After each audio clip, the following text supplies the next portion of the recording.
प्यारे बच्चों, आपका दिन मंगलमय हो। अगर आप नए हैं तो चैनल को सब्सक्राइब कर लें। हम शुरू करते हैं अभिव्यक्ति माध्यम के पाठ नंबर 1 जनसंचार का या जनसंचार माध्यम का जो है अगला पार्ट। इसमें आएगा टेलीविज़न। आज टेलीविज़न जनसंचार का सबसे लोकप्रिय और ताकतवर माध्यम बन गया है। प्रिंट मीडिया के शब्द और रेडियो की ध्वनियों के साथ जब टेलीविज़न के दृश्य मिल जाते हैं तो सूचना कई गुना विश्वसनीय हो जाती है या उसकी विश्वसनीयता बढ़ जाती है। पश्चिमी देशों में रेडियो के विकास के साथ ही टेलीविज़न पर भी प्रयोग शुरू हो गए थे। 1927 में बेल टेलीफोन लैबोरेटरीज ने न्यूयॉर्क और वाशिंगटन के बीच प्रायोगिक टेलीविज़न कार्यक्रम का प्रसारण किया। प्रश्न आएगा, प्रायोगिक टेलीविज़न कार्यक्रम का प्रसारण कब किया गया? बताएंगे 1927 में। कब किया गया? 1927 में। कहाँ किया गया? बेल टेलीफोन लैबोरेटरीज के द्वारा न्यूयॉर्क और वाशिंगटन के बीच में। कहाँ किया गया? न्यूयॉर्क और वाशिंगटन के बीच में। 1936 तक बीबीसी ने भी अपनी टेलीविज़न सेवा शुरू कर दी थी। तो बताएंगे, प्रश्न आएगा, बीबीसी ने अपनी टेलीविज़न सेवा कब शुरू की? 1936 में। कब की? 1936 तक। भारत में टेलीविज़न की शुरुआत यूनेस्को की एक शैक्षिक परियोजना के तहत 15 सितंबर 1959 को की गई या हुई थी। प्रश्न आएगा यहाँ पे, भारत में टेलीविज़न की शुरुआत कब हुई? 15 सितंबर 1959 को। कब हुई? 15 सितंबर 1959 को। किसके तहत हुई? यूनेस्को की एक शैक्षिक परियोजना के तहत। किसके तहत हुई? यूनेस्को की एक शैक्षिक परियोजना के तहत शुरुआत हुई थी। इसका मकसद यानी कि उद्देश्य टेलीविज़न के जरिए शिक्षा और सामुदायिक विकास को प्रोत्साहित करना था। इसका उद्देश्य क्या था? शिक्षा और सामुदायिक विकास को प्रोत्साहित करना था। इसके तहत दिल्ली के आसपास के गांवों में 2 टीवी सेट लगाए गए। प्रश्न आएगा, दिल्ली के आसपास कितने टीवी सेट लगाए गए गांव में? तो बताना 2। कितने लगाए गए? 2 टीवी सेट लगाए गए, जिन्हें 200 लोगों ने देखा। कितने लोगों ने देखा? 200 लोगों ने।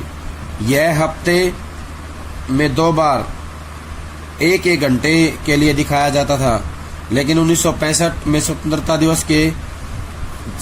दिवस से भारत में विधिवत टीवी सेवा का आरंभ हुआ। प्रश्न आएगा, भारत में विधिवत टीवी सेवा कब शुरू हुई? 1965 में। कब हुई? 1965 में स्वतंत्रता दिवस से। कब से हुई? स्वतंत्रता दिवस से, यानी कि 15 अगस्त से। कब से हुई? 15 अगस्त 1965 से। कब से हुई? 15 अगस्त 1965 से भारत में विधिवत टीवी सेवा शुरू हुई।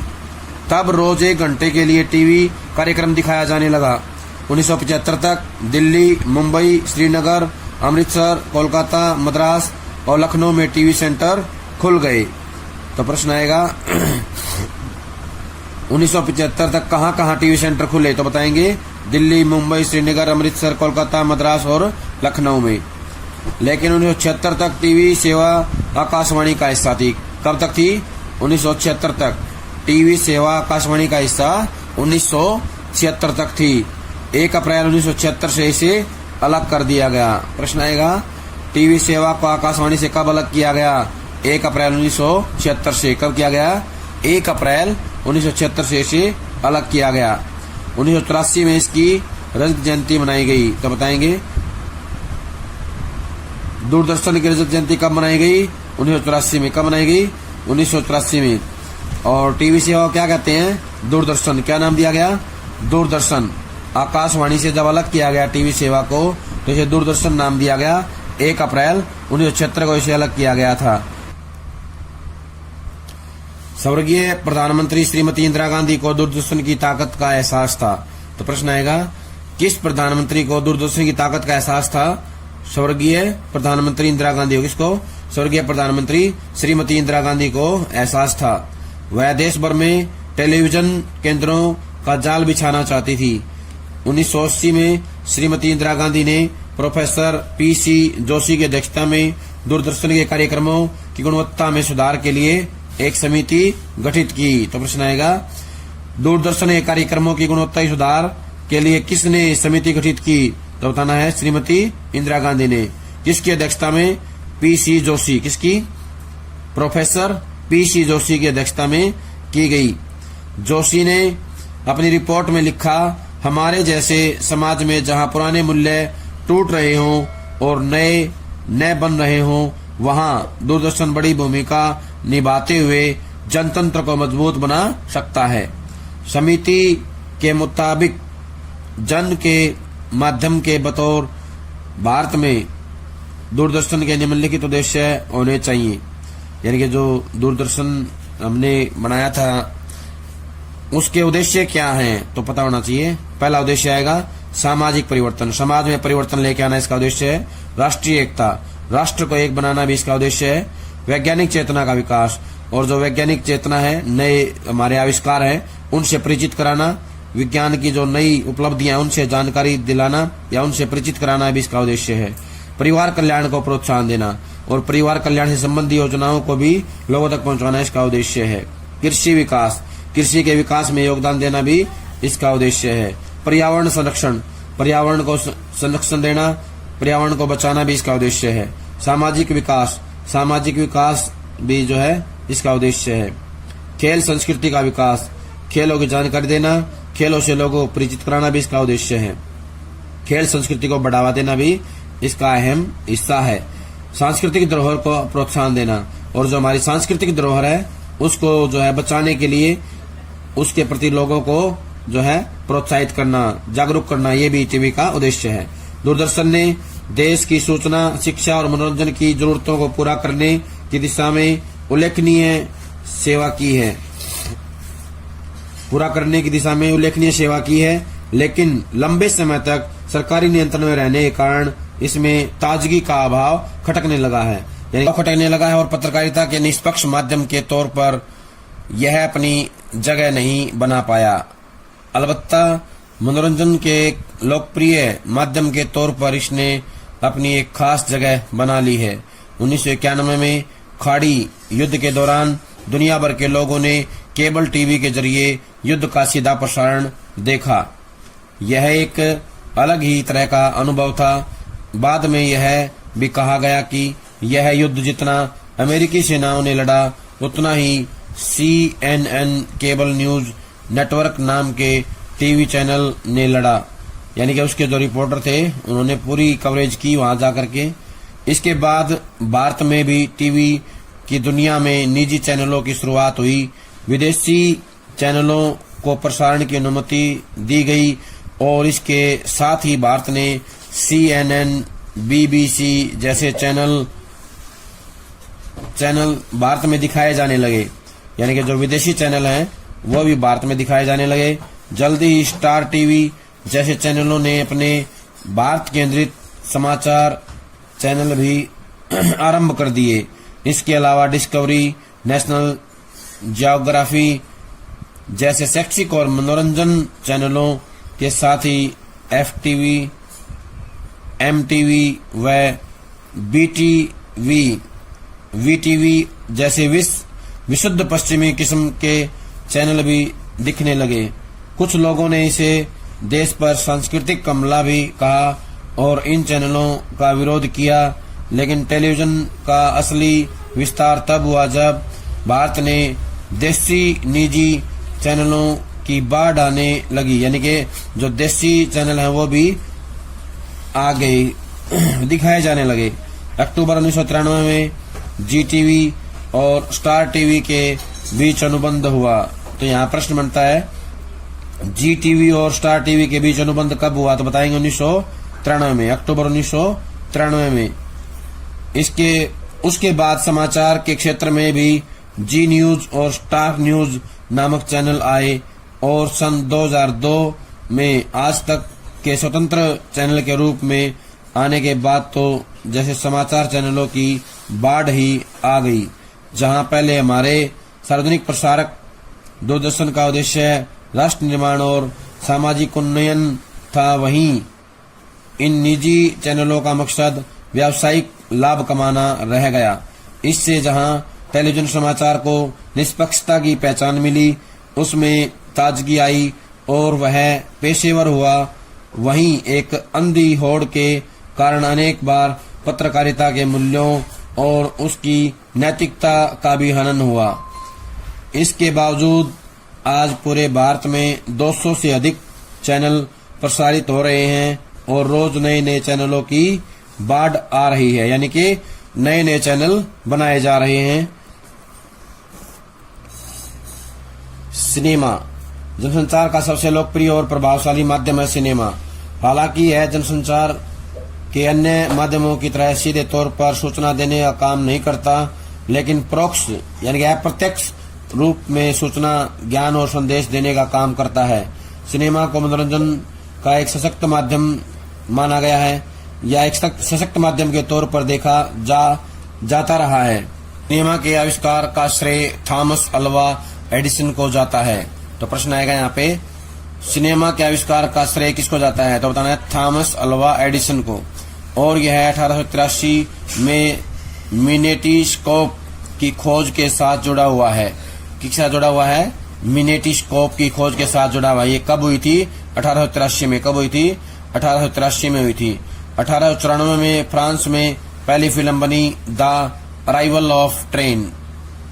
पहली फिल्म का नाम पूछेंगे, फ्रांस में बनी थी, उसका नाम है द अराइवल ऑफ ट्रेन। कब बनी थी?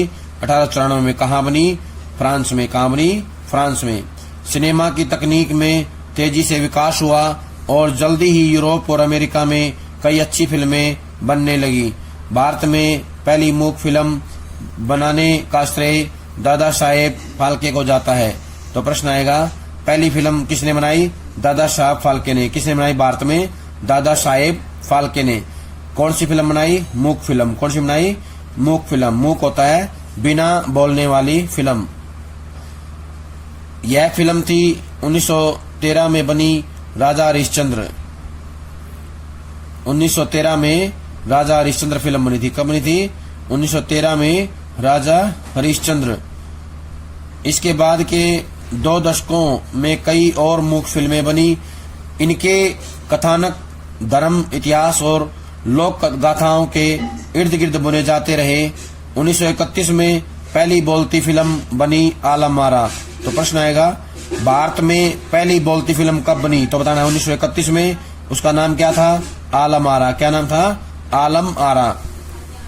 इसके बाद बोलती फिल्मों का दौर शुरू हो गया।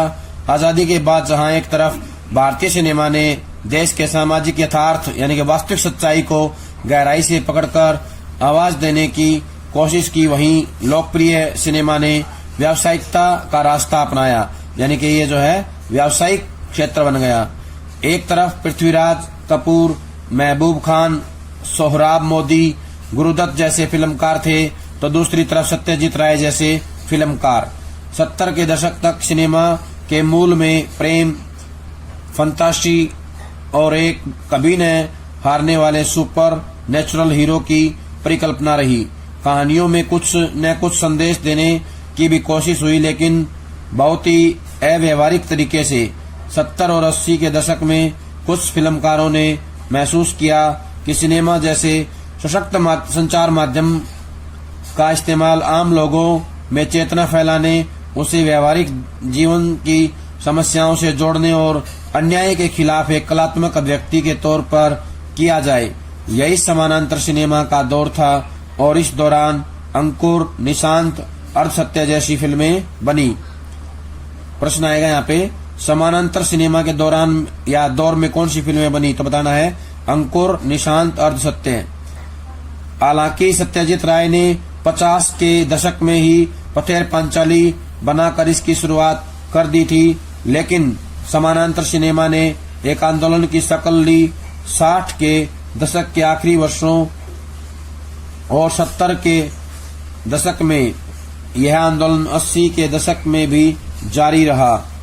इस धारा में सत्यजीत राय के अलावा श्याम बेनेगल, मृणाल सेन, ऋत्विक घटक, अदूर, गोपाल कृष्णन, एम.एस.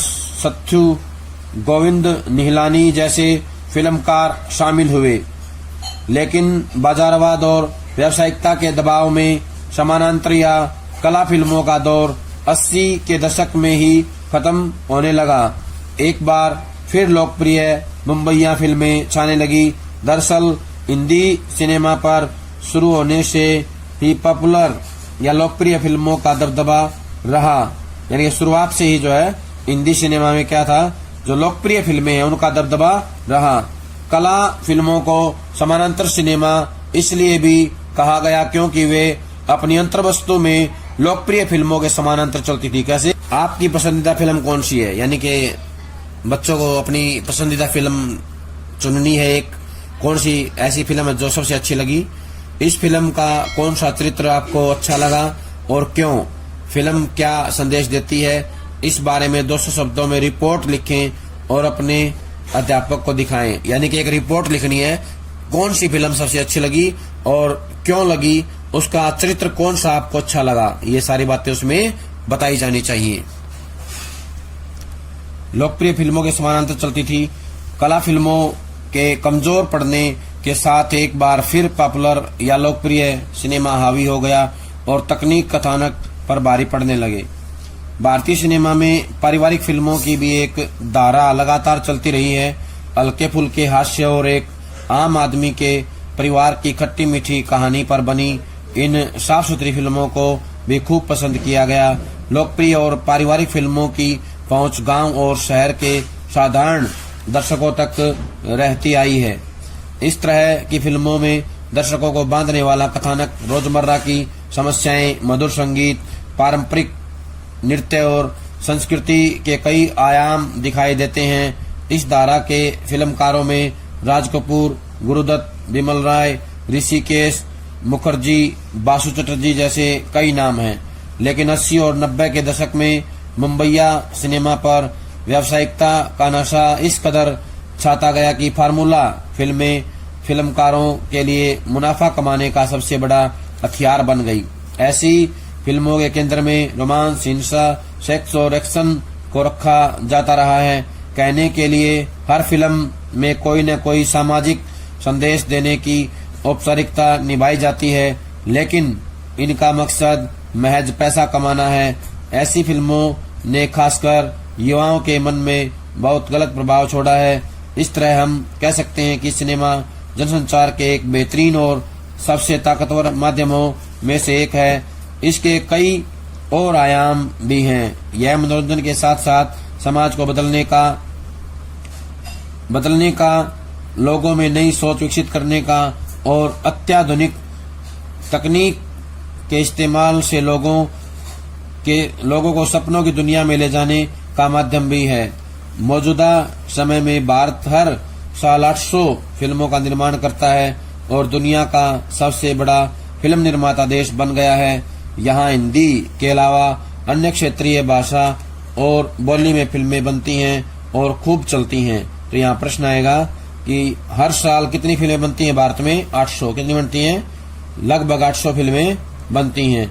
और अगला प्रश्न आएगा कि भारत में क्या क्षेत्रीय भाषा और बोली में फिल्में बनती हैं? तो बताना है हाँ, भारत में हिंदी के अलावा अन्य क्षेत्रीय भाषा और बोली में भी बहुत फिल्में बनती हैं। अगला हम करेंगे इंटरनेट। इंटरनेट जनसंचार का सबसे नया लेकिन तेजी से लोकप्रिय हो रहा माध्यम है। एक ऐसा माध्यम जिसमें प्रिंट मीडिया, रेडियो, टेलीविजन, किताब, सिनेमा, यहाँ तक कि पुस्तकालय के सारे गुण मौजूद हैं। उसकी पहुंच दुनिया के कोने कोने तक है और उसकी रफ्तार का कोई जवाब नहीं है। उसमें सारे माध्यमों का समागम होता मेल। इंटरनेट पर आप दुनिया के किसी भी कोने से छपने वाले अखबार या पत्रिका में छपी सामग्री पढ़ सकते हैं, रेडियो सुन सकते हैं, सिनेमा देख सकते हैं, किताब पढ़ सकते हैं और विश्वव्यापी जाल के भीतर जमा करोड़ों पन्नों में से पल भर में अपने मतलब की सामग्री खोज सकते हैं। यह एक अंतरक्रियात्मक माध्यम है, यानी आप इसमें मूक दर्शक नहीं हैं। आप सवाल जवाब, बहस, मुबाहिसों में भी भाग ले सकते हैं। आप चैट कर सकते हैं और मन हो तो अपना ब्लॉग बनाकर पत्रकारिता की किसी बहस के सूत्रधार बन सकते हैं। इंटरनेट ने हमें मीडिया समागम यानी कन्वर्जेंस के युग में पहुंचा दिया है और संचार की नई संभावनाएं जगा दी हैं। हर माध्यम में कुछ गुण और कुछ अवगुण होते हैं। इंटरनेट ने जहां पढ़ने लिखने वालों के लिए, शोधकर्ताओं के लिए संभावनाओं के नए कपाट खोले हैं, कपाट दरवाजे, हमें विश्वग्राम का सदस्य बना दिया है, वहीं इसमें कुछ खामियां भी हैं। पहली खामी तो यही है कि उसमें लाखों अश्लील पन्ने भर दिए गए हैं, जिसका बच्चों के कोमल मन पर बुरा प्रभाव पड़ सकता है, यानी बुरा असर पड़ सकता है। दूसरी खामी यह है कि इसका दुरुपयोग किया जा सकता है। हाल के वर्षों में इंटरनेट के दुरुपयोग के कई घटनाएं सामने आई हैं। गतिविधि: क्या आपका ईमेल अकाउंट है? अगर नहीं तो अपने शिक्षक की मदद से अपना ईमेल अकाउंट खोलिए और सप्ताह में कम से कम एक बार अपने किसी परिचित रिश्तेदार या मित्र को ईमेल भेजिए, जिसमें अपना हालचाल देने के अलावा उनका हालचाल पूछिए। यानी कि ईमेल अकाउंट खोल करके अपने रिश्तेदारों मित्रों का हालचाल पूछना है और अपना हालचाल उनको बताना है। प्यारे बच्चों, आज जो काम करवाया गया है सभी इसको अच्छे समझ करके कॉपी में लिख कर याद करें। सभी का बहुत बहुत धन्यवाद।